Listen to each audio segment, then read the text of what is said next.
Reliance ఏది చేసినా సంచలనమే అంటున్నారు నిపుణులు. ముఖేష్ ప్రకటన వస్తుందంటే ప్రత్యర్థి కంపెనీల గుండెల్లో రైళ్లు పరిగెడతాయి.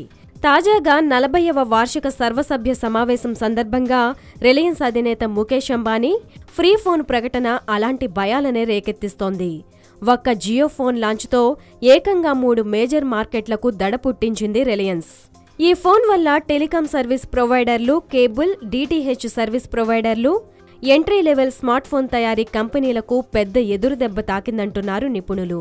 అంబానీ ఈ ప్రకటన చేయగానే ఈ 3 రంగాల షేర్ల ధరలు పతనమవడంతో పాటు రిలయన్స్ షేర్లు భారీగా లాభపడ్డాయి.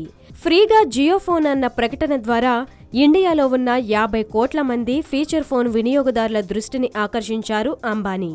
దీనివల్ల స్మార్ట్ ఫోన్లను చీప్గా ఇస్తున్నామని భావిస్తున్న Micromax, lava, carbon, Oppo, Xiaomi లాంటి కంపెనీలకు కష్టకాలమే అంటున్నారు మార్కెట్ నిపుణులు.